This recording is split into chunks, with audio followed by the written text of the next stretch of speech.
Sairam to all of you. Welcome back to the study of atoms, molecules and the chemical arithmetics that are being involved with that, where we just saw some introductory part and a couple of laws related to that. So now slowly we will dig into the chemical aspects like atoms and molecules, which no doubt you have kept hearing this name all through, but what are they exactly is now the time that we have to understand. So first up, we'll take about one small theory which is there, which is Dalton's atomic theory. Dalton was a scientist who has proposed a theory of sorts where he has tried to explain what is an atom, how is the atom present, what are the constituents in that atom, all these aspects he has presented. So let us see these certain aspects in these cases. So as you already seen many laws, law of conservation of mass, law of definite proportion, law of multiple proportion. Now what Dalton did is, if you remember, the last law which was proposed in the earlier part was actually given by Dalton. So no doubt he gave one specific law, but then once he provided that law, what he did was he tried to synchronize all the studies of various other scientists who have proposed various laws. So what is this atomic theory is nothing but he has tried to take the support of all other laws which were proposed and he has tried to make things in a nutshell so that we understand how this atomic structure is being present. So in this case, basically what he has done is, you have heard these names already now in the two laws which were proposed along with the third law which was proposed by Dalton. So he took their laws, which was law of conservation of mass, law of constant proportions in these cases, and he tried to synchronize them and understand what are the basic aspects connected to atom.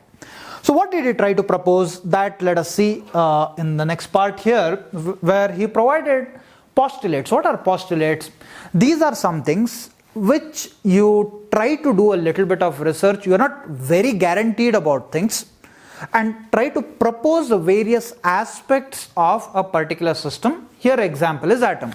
Now a law is something which is verified, which is done experimental analysis, but postulates are not those which are experimentally verified. No doubt they have some basis to understand, but exact verification is not yet there. So does that mean that it is of no use to study postulates? No. You have to study postulates because they give you a basis.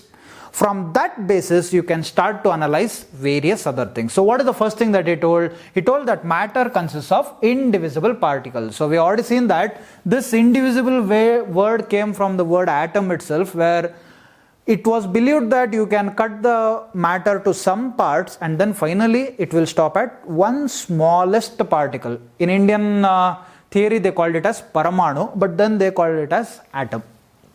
All the atoms of a given chemical element are identical in mass and in all other properties. Now what does this mean?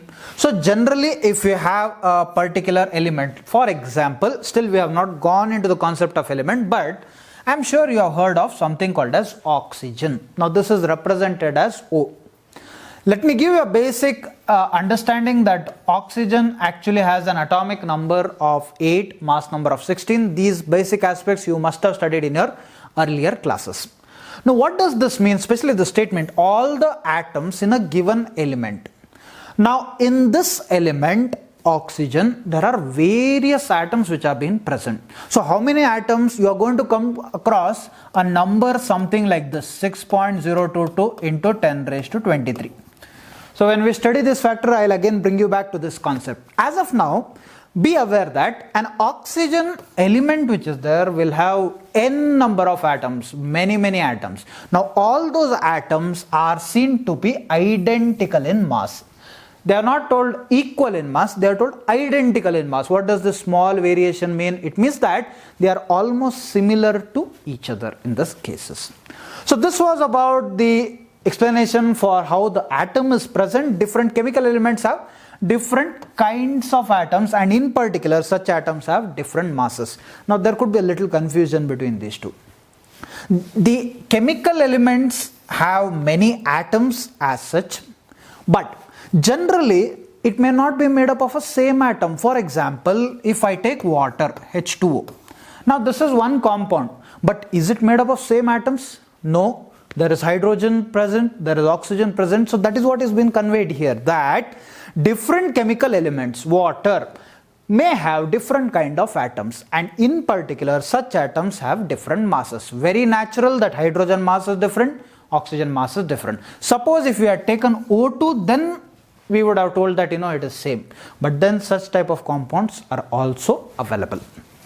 Moving further now, atoms are indestructible and retain their identity. That is what we called it as indivisible particle. It is the last particle, the smallest particle that a particular system can have. The formation of compounds will happen mainly where various type of compounds or atoms combine together and they will have a particular ratio. Now that is what is told, unlike elements in small whole number ratio. Now what happens here is, this is an molecular formula for water. I am sure you have heard across a compound which is hydrogen peroxide. Now where do you use this hydrogen peroxide? Suppose if you are playing and if you fall down, you have a cut on your knee or some other place, the first thing that they tend to apply is hydrogen peroxide, because this has properties which can clean all your dust particles that are present. So this hydrogen peroxide, if you try to form it in a simplest formula, you should have actually written it as HO, because 2 and 2 you can actually simplify it further as ratio to be 1:1. But then this is not a molecular formula. The molecular formula is H2O2. That is what is told here, that the formation of a compound from its elements occurs through combination of atoms. So this combination of atoms is important, combination of hydrogen as well as oxygen atoms, and they need not be in the smallest ratio as such.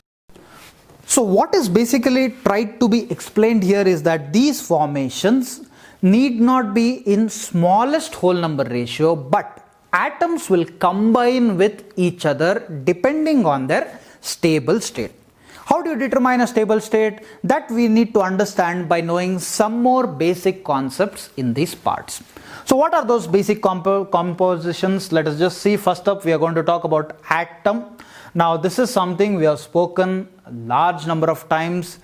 Word atom keeps on repeating everywhere, but what is that atom? Already we have seen that we consider this to be the smallest particle, the indivisible particle. You cannot go forward in these cases. So an atom is something that will definitely have different sizes and mass of various elements, because oxygen will have different atoms, hydrogen, oxygen, neon, any example that you take up. So they will have different types of atoms present in themselves, and naturally their masses will be different. So this is what considered by various Indian scientists, Greek philosophers and all that. You cannot divide it any further as such. That is the last particle that we tend to consider. So in all these cases, though nowadays slowly we are finding some more particles like positron, neutrons and all those aspects we are going to study in detailed studies, but as of now we still believe that atom is a building block. What do you mean by a building block? Suppose if you are constructing a big building. So what are the major general steps that are present here? It is the bricks that are present. So here atoms actually tend to be those building blocks in the overall structure of these compounds and elements. So this was about the atomic forms which have been present, and similarly let's go to the next part here, which is molecule. Now the question is, what is the difference between an atom or a molecule? We have already seen that atom is the smallest particle, but it necessarily need not be stable. For example, when I write hydrogen, it is H. But the problem is all these gases, we have already studied about the molecular arrangement. How is the molecular arrangement? If you see solids, the molecules will be tightly held with each other. Liquids, they will be a little far because they have this flowing ability also. So the molecules are having some spaces, but gases, you will find one molecule here, one molecule there, one molecule there, which means that it will occupy the entire space and spreading all across. So if you have hydrogen atom as H, you cannot expect its stability because it's a gas. Now when it's a gas, it will not be stable at a particular place. So if you want to make it stable, how do? You have to connect it with another atom. This is called as a bond. What's a bond? Bond is nothing but a connecting force between two atoms. So hydrogen and hydrogen, when it is present as H2, it remains stable. So atoms are the simplest part, no doubt, they are indivisible, but stablest forms are those which are called as molecules. So as an example, I have just explained to you about hydrogen. This is what has been told here, that a molecule is an aggregate of at least two atoms in a particular arrangement as such. Though atom is the smallest part, stablest form is the one which is important, and that is where again we see that hydrogen, though being a pure element, its stable form is H2. Water, the stablest form is going to be H2O, whereas carbon dioxide, it's going to be CO2, which indicates that one carbon will combine with two more oxygen atoms in this cases. So this is how we analyze about the molecules which are present, which generally are the stablest forms in these cases. So seeing some more examples about molecules, we have here one is hydrogen. Similarly, you can see that all these gases which are there, N2, O2, F2, Cl2, Br2, I2, everybody is a gas, which means that suppose if I take fluorine, F, now this is an atom, this is the indivisible part, but it is not stable. Why it is not stable? Because it's a gas. Gas molecules will keep roaming about everywhere. So if you want to stabilize it, combine it with another atom.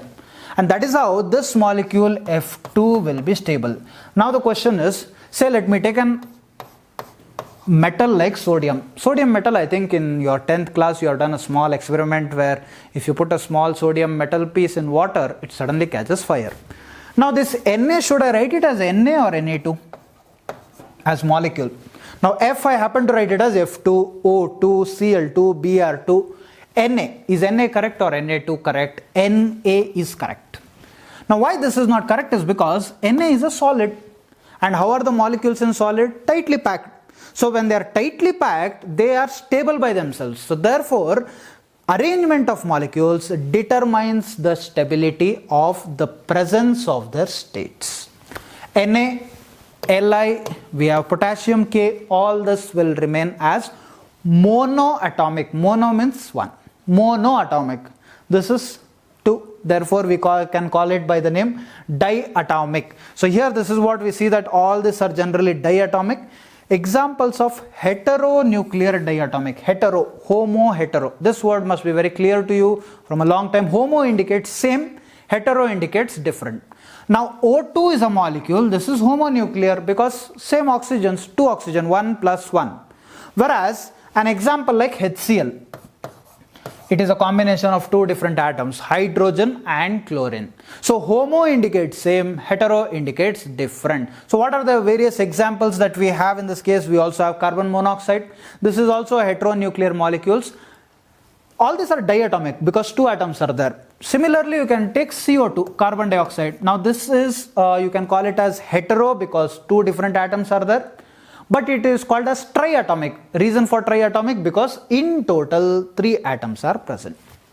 So some more examples, and generally above 2 we classify them under polyatomic. Poly indicates many. So you can have your example ozone, and ozone is basically made up of O3, water, ammonia, NH3. So all these are polyatomic. More than 2 we generally classify them as poly. But other way around also you can call this as a triatomic, tetraatomic, because 1 plus 3, 1 nitrogen, 3 hydrogen, tetra, 4. So this is how we can understand about the molecules and their stability. So having seen about atoms and molecules, then what are elements? So elements are the substances that cannot be separated into simpler substances by chemical means, which means that suppose you have water. You can actually break down this water, separate the atomic forms that are there separately into hydrogen and oxygen. But that hydrogen and oxygen, once again, you cannot further segregate. Similarly, carbon dioxide. Since it is made up of two different people, carbon and oxygen can be separated, but that carbon again cannot be broken down as such. So those are what we call it as elements. Elements are the substance that cannot be separated further. In total we have got around 118, where 83 of them are naturally occurring. You will find it in the Earth's crust, whereas others which are there, so as of now we are obtaining these type of elements generally from the artificial sources, which is basically the preparation in laboratories. So various scientists are working on this, and that is how they are able to get these artificial sources. So how do we name these elements which are there? First up, the general example is hydrogen. Now some basic rules let us take up here, which is there, where if it is a one lettered system, just one letter if it is there, you are going to write it in capital letters. The second element which we have is helium. Now if you are using two letters there, then the rule is that the first letter should be capital, second letter should be small. So how do you determine whether one is having only one letter or two letter? This is all determined and defined by a union which we call it as IUPAC, International Union for Pure and Applied Chemistry. So that is a board which decides how to name this. Now see, hydrogen and helium both had the words starting with letter H. So you cannot name both of them as H. So therefore one was chosen to be as H, the other one was chosen to be as He. So this is how the naming is being done, and determination of this type of naming is done mainly by the IUPAC. So another example which is shown here, where CO, cobalt, capital C, small o, this is one element, cobalt, but then if you write both as capital letters, then it becomes carbon monoxide, because C is carbon, O is oxygen, together we can call it as carbon monoxide. But the same thing you write it in small letters, capital C, small o, it becomes cobalt. So generally these names are made up of the first letter and second letter, or only one letter. Be clear that the first letter should be capital, second letter should be small. Now not every name is in English form. Some of them have got even the various Latin names also. For example, gold, which is called as aurum. So the formula ruling is still the same, first letter capital, second letter small, but the word actually originates from Latin name, not the English name. Now if you are using this as English name, then we should have had a formula like say GO or so, but no, this is not present. So Latin names are utilized for some compounds. How do we know this? Well, this is something that is present in a periodic table, which you will study in greater detail in chapter 3, where this is all components which are being taken as standard by IUPAC. Some more examples are shown here. Iron, Fe, sodium is called as the natrium. And these are certain examples where Latin names are used to indicate the symbols of those particular elements. As we have seen various examples for molecules, we have just tabulated a table where some elements and their symbols are given. Now not the stable state of molecules as such, symbols are given. The first row consists of 10 elements, second another 10, and that is another 10. The first two rows I have given it according to a periodic table which is there. In your starting parts which are there of your starting studies, knowing all the elements till 20 is important from syllabus point of view. Later on, in fact, you can know the entire 118 elements, but then for you at this stage, the first 20 are important. You got to know its atomic number, mass and everything. The others have just given you as an example of how the elemental symbols are written. So just we shall go through all these things pretty much quickly here. So in this case now that we have hydrogen here, hydrogen name of this, and the symbol is given as H. We have already seen that the structural formulation that we can write is H2 in this case. Because it is a gas, so stable molecular form will be H2, but symbol is H. Helium, He, once again see that this is first capital letter and then small letter. Now helium is also a gas, but the formula is He, not He2. Now that's because though it's a gas, it's a noble gas. We have seen that in the periodic table, the last part which is there, the last column, they are all noble gases, stable gases. So they are stable, therefore they do not need multiple molecules. Lithium, beryllium, boron. Once again, you can see that two people are starting with the B, but somebody has to be given just B and the other one has to be adjusted with a two-lettered word. So boron is given as capital B and beryllium as capital B and small e. Carbon, nitrogen, oxygen, fluorine, and then followed by neon. So here we have to understand that the molecular stable form will be N2, O2 and F2. Whereas for this it will be same because this is a metal. So lithium, it will be Li itself. So these are some aspects of this. Moving here, sodium. This is now a mixture where Latin name is used there, natrium, Na. Magnesium, aluminium, silicon. So here you can see that in magnesium, though the name contains Ma, the first two words, not necessary that the same formulation is made. So Mg is the symbol that has been utilized here. So all these aspects you will have to go through because these are basic aspects. Now on this we will be building up many chemical studies for this.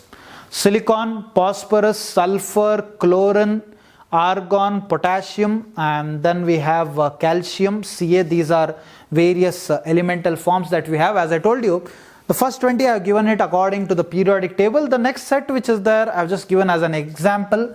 Arsenic, gold, once again as I have told you, it's a Latin name. The symbol is derived from the Latin name aurum. Silver, argentate is the name, argentum. So therefore Ag. Platinum, Pt, all these are called as noble metals because these are all costly metals. I'm sure you have heard of gold, silver, platinum and all, pretty much costly metals. So therefore they are called by the name noble metals. Iron, the name is ferrum. Lead, manganese, mercury, then we have tin and copper. So this is how there is a combination of some Latin names, some English names which have been present in their cases. So this is just an overview of how we tend to write the symbols for particular elements which are there. Just for the sake of repetition, please be aware of the first 20 elements that are there in this periodic table in the order itself, because this basic knowledge is required for your further studies. So this was about the basic Dalton's atomic theory, where he tries to propose about atoms, how are the atoms present, how are the atomic forms present, and various elemental forms and their corresponding symbols. So just to complete this part here, some small assignments so that you revise that, you try to answer them so that you get a better understanding of the topic. Chemistry plays a vital role in many areas of science and technology. What are those? This is basically from part 1, where the basic applications of chemistry you can enumerate. I hope you remember health, medicine, material technology, all those things. Who proposed the particulate nature of matter? Now this was not directly told here, so this you have to work out a little as to who exactly proposed this. No doubt we came across too many scientists, but this is for you to find out by yourselves who has proposed this. What is the law of conservation of mass? A repeated question, but very important one, and that is why it's been repeated, so that you are pretty much aware of these basic laws on which the further chemistry is developed. What is an atom? What is a molecule? Proper understanding of this is required. These are all 1-mark questions, but when you write answers by yourselves, understanding of that exact component is most important. Why is the symbol of sodium Na? Basically what they are asking is, it could have been S and O because the name is sodium, but why is it written as Na? Think over the Latin names. How is an element different from a compound? What's a compound? Compound is basically multiple mixture of various elements. Water we call it as compound. So H2O. This is nothing but a compound. And element in this is hydrogen as well as oxygen. So try to differentiate in your own words. What is an element? What is a compound? So this is all that we have for this part, and with these basic aspects we will be again meeting for studying further aspects of these chemical entities. Thank you. Sai Ram.